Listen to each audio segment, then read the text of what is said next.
of Indian Reserve Bank governors, in fact in the pantheon of global central bankers, one name shines alone and shines almost like a star, and that is Dr. V Reddy. This statement didn't come from me. In fact, Joseph Stiglitz, in the height of the 2008 crisis, actually said if the United States had V Reddy as its governor, probably the global financial crisis would not have happened. I have with me Dr. V Reddy himself, and that's because he has written a book which I think anybody who follows central banking would love to read. It is his memoirs. But, there is a big but, it is in Telugu. So, Dr. Reddy, that really is the first question. Why in Telugu, sir? We are all students of public finance and we are so eager to read. Why did you write it in Telugu? First of all, let me correct. It is autobiography, more than memoirs.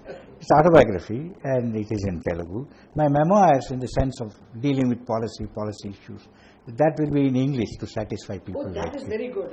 And it will come in the next 3 to 4 months. And I must also tell you the title. It's being published by HarperCollins. The title is Advice and Dissent. Oh. I believe in my life in policy making, because all my life, and that's what comes out, that I think for a civil servant or an economist, it is right to advise. And it's obligation to dissent if you feel strongly. Not just end with advice, I think. So that's how I would sum up. Also your role as a governor. Also my role as a governor. But why Telugu, sir? Why not the English first? Basically, I started my education in Telugu. I love Telugu. And more important, as I mentioned in the introduction to Telugu volume, see, my knowledge may be in English, but my wisdom is in Telugu.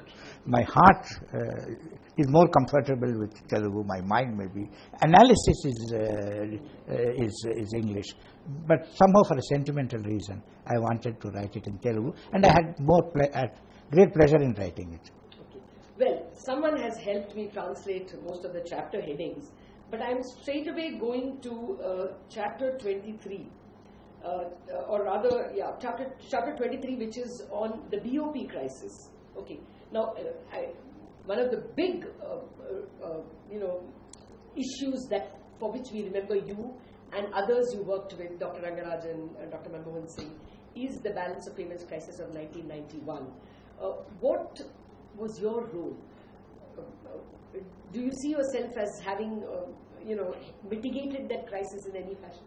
Actually, there are 3 parts to the whole issue. When I was there from 90 to 93, first is the stress. Okay. Then it became crisis, and crisis has to be managed. And then you have the reform. Now, essentially, it is real. Actually, the title chapter of the crisis is Arthikamu, Rajakayamu, when both politics and economics interact, and that's what happened.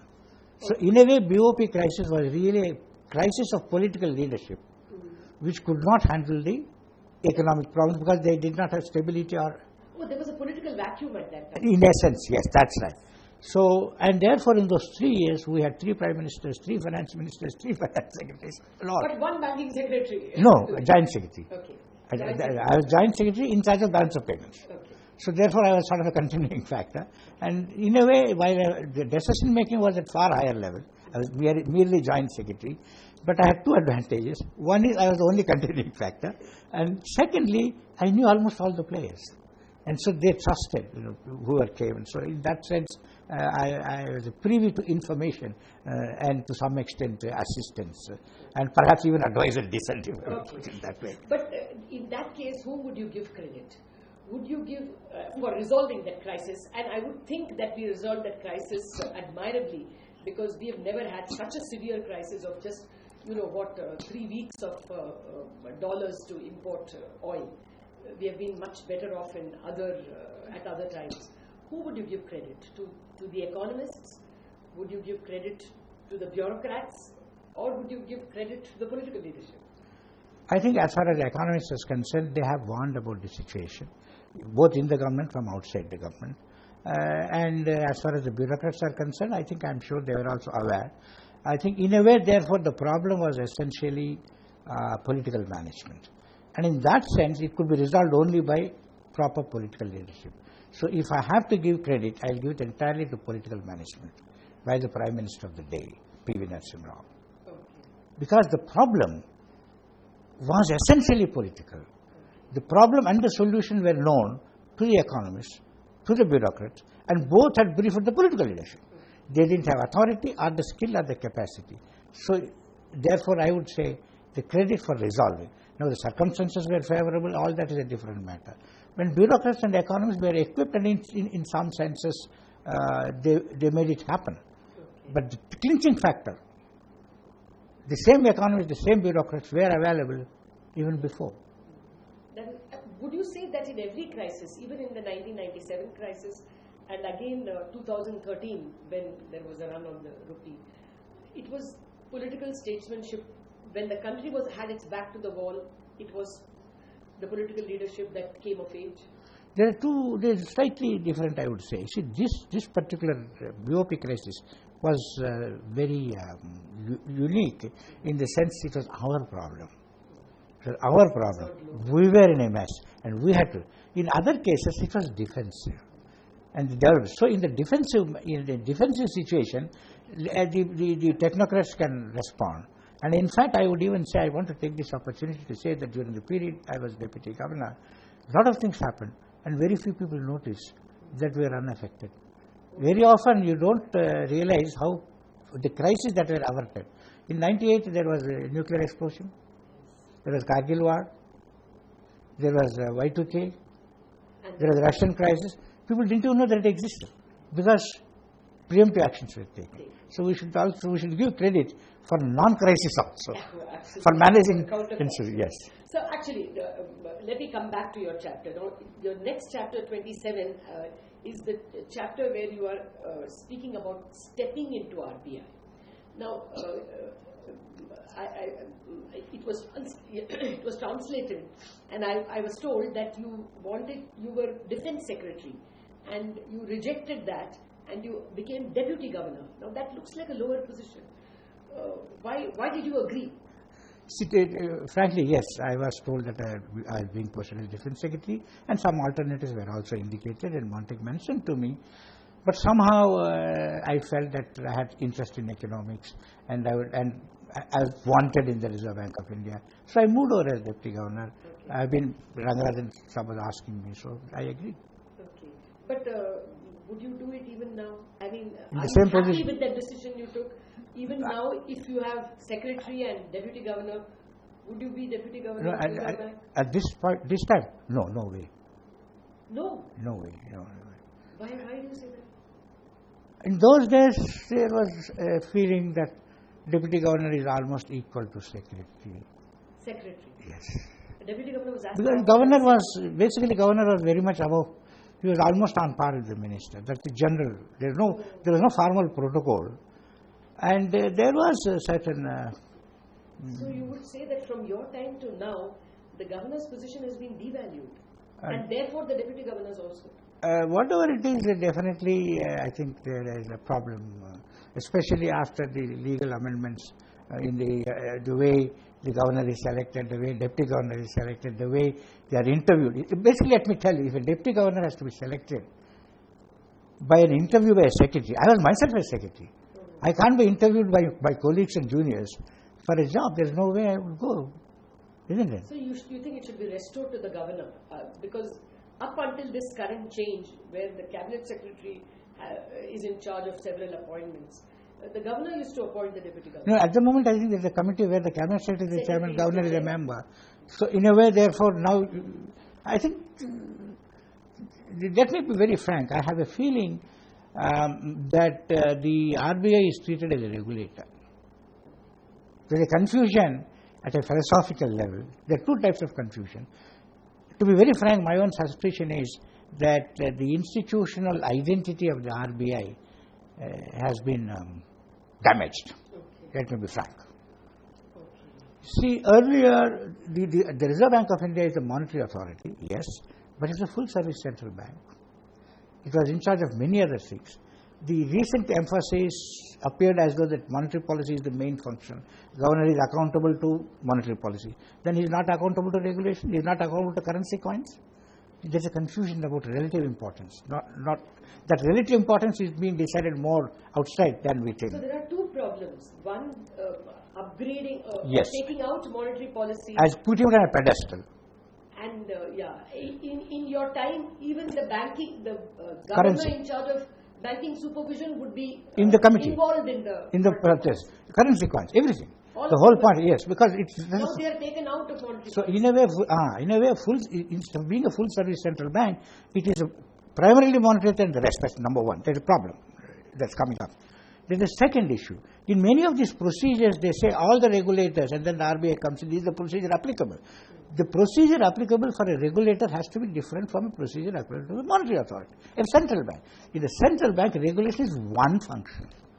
One, and just merely one. And to say that head of an institution who performs 8 functions, and one function is regulation, is equal to, and that's performed essentially with deputy governor, is equal to other regulators, I think there is some lack of clarity. So this evaluation has been happening for some time then. Coming from the FSDC, yes, it's not very recent. It cuts across political. Yes, it cuts across political affiliations. And there's a third disturbing factor. See, the regulator is being sort of an umpire maintaining integrity. The Reserve Bank of India is creating money, is destroying money, and that's a different character, particularly in our system, where banking is most important. And in the final analysis, and particularly for our country, the financial stability function should have been with a non-political setup like Governor RBI. Now that initiative has gone to the government.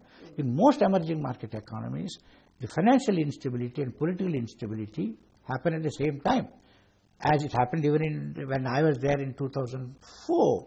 So therefore, it's quite possible that a central bank without the same stature will not be able to handle instability when there is a political vacuum. So I think it is dangerous to take away financial stability from RBI. And I would even go to the extent of saying that particularly recent events. I have seen the comments from economists, from Standard and Poor, and they are disturbing. For the Reserve Bank, for a central bank, reputational risk is the worst risk. Credibility is the worst risk. And if this is happening in the international opinion, I think I would say that it is a national problem now. And I think politically, it's just not a political issue. It's not a... I think it's time. It's like army, which is security of the country, the financial and monetary security of the country. So I think there should be a debate at this juncture, given the type of comments internationally, cutting across political parties, that what should be the nature of central bank and what it should be, how it should be run. So a national effort to restore the status and the reputation of Reserve Bank. I'm not saying, I'm not going into the status. The question is that there is a problem of reputation, and the reputation cannot be ascribed entirely to individuals. There has been institutional changes and procedural changes which have created confusion about the identity itself and effectiveness, and therefore the reputation. Now, what should be the new structure? There should be better clarity about the new structure. The old framework, whatever the background, which committee, which commission, which judge produced it, we need not go into it. The limited point is the central bank, the role of central bank in our economy is under threat, and it's a national problem which has to be addressed as a national problem. That will call for a 1-hour interview with you separately, sir. But I have other issues to cover from your memoirs, which I will come to. Sorry for the digression. No, I think it was a very welcome digression. Thank you very much for that. But I just wanted to come back to your role as governor. Now, you are actually given only, I understand, 60 pages to it. My friend who translated said only from page 258 to 322. All of 60 out of 350 pages for your role as governor. That's a very brief part of the book. There are two reasons. One, of course, in my life, I was there only for 11 years. So if I'm writing about my life. But in the English version, of course, I'll give more importance. And for a common person, for people in finance and perhaps in media also, the RBI and the governor is very important for a common person. The sub-collector is important, the secretary is important. But above all, I think whatever I did as a governor at Reserve Bank of India, I did it, partly that behavior can be explained in terms of my background. So in a way, I was not a pure economist. I viewed my role as governor, role of money and finance, as part of economic policy, which is part of social issues. So that's how, and therefore, if I have to explain why I did what I did, it is not on mathematical model, money, finance model, or Taylor rule. It is with reference to the appreciation and understanding of complex factors that interface with money and finance. Okay, so the title of your chapter, one of the title of your governor-related chapters was translated to me, Andarvadu Antevadu. That is, I am everybody's man, but I am a lonely man. Yes. The governor is everyone's man, but he's a lonely man. There is also an incident where you went and met Manmohan Singh. Can you tell us how you understood your role as governor and that incident of Manmohan Singh? No, what I refer to is in the context of my priorities. Okay. See, there are two things. Andarvadu, Antarvadu, where I explain how there are several dilemmas, several judgments, and how it is a difficult position. So that was first part. There, a subsection is what was important for me. Your priorities. Priorities. In the context of priorities, one, there are two factors which determined my priority for external sector stability. One was my experience in the IMF, where I saw what happened to Argentina, Brazil, Turkey, whenever they took risks on the financial sector or external sector. Second and most important, I refer to my calling on Prime Minister Manmohan Singh as soon as he became the Prime Minister of India. When I joined, I went and called on him. And naturally, we discussed various matters. And then the most important thing towards the end he told me that I do not want a situation where we have to go to the fund for assistance. I simply told him, sir, I guarantee you. So basically what the Prime Minister meant, which I entirely agree, is that external stability is essentially one thing that nobody else can give. RBI, with the support of the government, has to do it. And therefore, that is the highest priority, which is entirely within our jurisdiction. So that is how I gave the priority.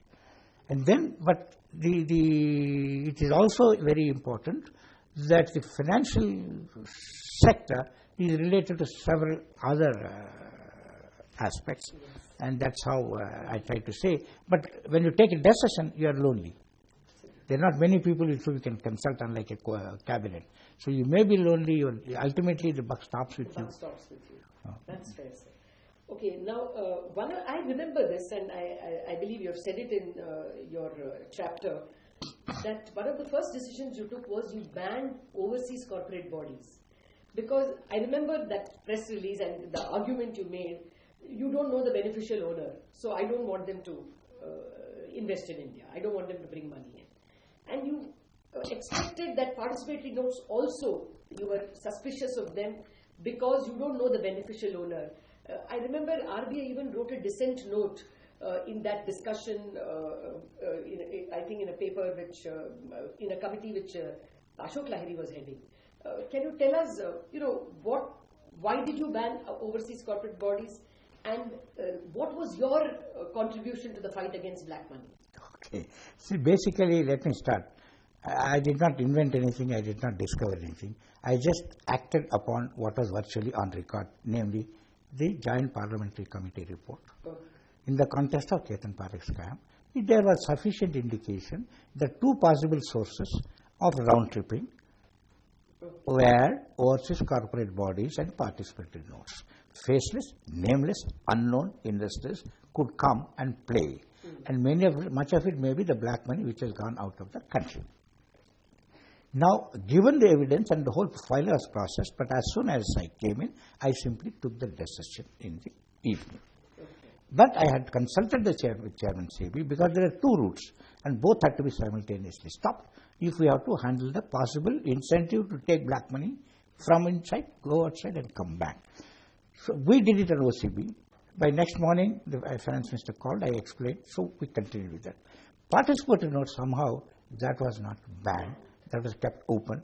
And then my battle against participatory notes, because that's a source of Because for me, it affects the external sector, it affects the integrity of the financial markets. I took care of the banking system, but the capital markets, they are still subject to participatory loans. OCB windows. Yes. Now, it is very important because two things. One, the black money fight inside is one thing, the black money which goes outside and comes back. So that's another type of black money. Round tripping. Now it is not cash. Incidentally, it is going through financial system. You don't take millions of dollars cash in suitcase and put it in a bank in Switzerland. It has to be through financial system, somehow or other, under invoicing, over invoicing. So it's not as though it's the cash. So the whole system becomes corrupted. Yes. Internal, external trade yes. gets corrupt. Yes. The coming back and yes. the financial markets also. And more important is the regulation over our own financial market becomes loose. See, if you want to go and open a bank account, they want a PAN. But you want to bring $10 million into India, you are prepared to take it without knowing the name. So that looks a little odd. So in a way, therefore, the fight against black money will not be complete unless these type of things also are tackled. So that's one part. And second, the assumption that cash is equal to black money is not correct. But unfortunately, this is something which is still not fully attended to. Those I read about the agreements, tax agreements which are being reviewed. Just one part of the story. Yes, the Mauritius and Cyprus are. But it is an unresolved problem, and I think it's how many years? 13 years, 14 years? But do you think unless participatory notes are actually banned, you are still leaving a window open? Well, that's what I said long back. I have no reason to change my mind. So actually, the country is now in the throes of, fighting black money in a separate way, demonetization. I need your comment on that. In fact, I think you should write a book on, you started the war. I mean, in a way, you banned overseas corporate bodies. Why didn't you write the book on demonetization first? No, actually, it's... Can we expect a book? No, let me start first. See, demonetization at the time when we were working, that was not on the agenda. In any case, any demonetization that occurred generally by itself, it takes care of the currency. So it becomes a fight against black money because the incidental benefit of getting information or making it non-valid. So it's demonetization and black money link is not direct, it is indirect and incidental. So that's one, analytically. And secondly, of course, there are a lot of other implications as we go along. So at that point of time, we had not thought about it. And now, I think I cannot make a comment, but I think I'll take your suggestion seriously. And some sort of a book is coming. We'll think about it seriously. But if I have to do it, I have to do it very quickly. Yes. So don't be surprised if you get a book. Okay, so along with the English memoir, we can even expect a book. No, actually the English memoirs will take 3 to 4 months. If this has to be done, this has to be done before, but I'll try to do that. If I'm satisfied that it will pass muster, and if I can get a good co-author, maybe yes. You want to be co-author? Well, I don't think I'm capable, but you will definitely have an interested reader. Thank in you. me. Thank you. But Dr. Reddy, still, do you think demonetization was the right way to attack black money? Do you think the pain equals the gain? Okay, if I have to be analytical, conceptual, academic, and not ex-governor, so the way I look at it is from a practical point of view, the pain has happened. Yes. Going forward, to the extent possible, you quickly relieve the pain. The more important is what you said is gain. How do you maximize the gain? And in that sense, therefore, I would say this is the beginning of handling the problem of black money. This is not handling. In a way, you have done a lot, gone through the pain, and to handle the problem, which is a complex problem, where both the administration, the incentive mechanism, the judicial mechanism, the legal mechanism, outdated for a modern economy. And the illegal, and not only that, inappropriate policies. I'll give you an example, gold smuggling. Huge black money was produced because you had an unrealistic policy of gold. So you have to look at unrealistic policies, unrealistic law. And punishment, increased punishment, but ineffective because it is never implemented. So I don't think you're answering my question. If you were governor, would you advise demonetization? But as I said, if at this point, I would say, why do you ask me now? Then I would rather say, you ask me what we should do now. Okay, no, now it is done. So the way I would look at it is what should be done from now on. That's what I'm saying. Determine whether this was there's a lot more to be done. The point I'm saying is, if your objective is a lot more to be done, and that lot more is, and that's where I'm coming. Black money is a result of several factors. The most important being there are two actors. One is the administration. The other is the people who are indulging in black money. Unless both are in some ways colluding, it won't happen. Yes. So if it won't happen, now if you say that I'm fighting the black money and I'll empower the people, administration, then in a way you are weakening one party and strengthening the other party. So in a way, if there are two factors, then the attack should be simultaneous, symmetrical, and synchronized. So in a way, therefore, what I am saying is, the next step should be how do you look at the whole issue of governance, effective deterrence, appropriate incentives. So attack the corruption and the role of black money in the polity. Yes, and polity, and I would even bureaucracy and judiciary. All three in the government. And you have an executive. You accept political donations only by check. Is that your point? Not only that, I think that's one part. I think whether it is 1 rupee or 20,000 rupees doesn't matter. I think the way that's one part. That's the end part. But for instance, the idea that you should reduce the taxes, which is ridiculous because ours is the lowest taxes in the world for similar countries. Yes, we don't have inheritance tax. We don't have inheritance tax. Tax rates are lower than USA. Britain, there is no major economy in the world which has as low tax rates as India. So it is a problem of compliance. It's a problem of fairness. People in India think that the way tax administered is not fair. So you don't get tax compliance. So it's not the question of lower or higher taxes, but there is lack or the functioning of the government. The money that is being spent by the government is being misspent. So there are bigger problems.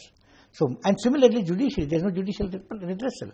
There is no contract enforcement. Even public sector doesn't enforce the contracts, I explained. So my point is that the black money handling it cannot be solved simply by destroying cash. There is a bigger problem. And if this is the beginning of all that problem, then okay, it's worthwhile. Otherwise, the pain will remain. The gain becomes elusive. Okay. Fair point, sir. Let's hope that it's not as elusive as that. Let me come to the other big point which everybody will want to ask you. Who was the best finance minister to work with? You have referred very fondly to Jaswant Singh, I believe? Yes. I worked for 1 year with him. You worked only 1 year with him, and yet you are happier with that 1 year than the other years. No, it's not a question of being happy or not being happy. What was so productive about that? You see, the way I look at it is that there are different styles, let me be very frank. And in some ways, he persuaded me to join the government. Yes. And he said, not only that, he sent me a letter of invitation. He insisted on sending a letter of invitation. And so I explained that. So before an appointment, it was a letter of invitation. Yes, and he insisted and all that. So that's one. So I felt that, and he had a trust. The more important thing is that these few decisions which you took, whether it is market stabilization scheme which we did. Take up awareness of overseas corporate bodies. That was his. Okay. Second, market stabilization scheme played an important role, right? It still plays. Yes, today we have. Yes. I mean, we have. Yes. We have and third, liberalization of investment by corporates abroad. For individuals without asking question, $25,000. Yes. And these are fundamental changes. Happened in 1 year, and he had such a clout with the Prime Minister. See, the effective finance minister, so here is a finance minister, who had the confidence of the Prime Minister and trusted in the governor. And in terms of market stabilization scheme, normally any finance minister, what does he want to do? He wants to reduce the fiscal deficit, reduce the fiscal burden, and get as much money as possible from the Reserve Bank, Central Bank. That's true. Now here is a case where I explained to him, saying that this may involve big money. and I will not be able to do that. Please take the burden. And then I explained to him about the balance sheet of the Reserve Bank and Government of India, and at the end of it, like a statesman, he simply said that I don't want a central bank which is not very strong. For him, his central bank strength was really the strength of the country. It's not the fiscal. So therefore, I would say that the major changes, politically very difficult, with he delivered. Oh yes, but if you could sell the market stabilization scheme to a finance minister, that is a very big victory for Reserve Bank. I mean, to pass on the burden to the government would not have been. It's a tribute. It's a tribute to his statesmanship. But I want to correct immediately. Don't jump to the conclusion. We have a saying in Telugu saying that Rajagari Padabari Pativrata. The elder wife of the king is a pativrata. Okay. So the implication is the second one is not. So I want to. Coming to your relation with Chidambaram. That's what I meant. Yes. So if I say Jaswant Singh is great, it doesn't mean Chidambaram is not. He's great in a different way. Yes. So I actually want to.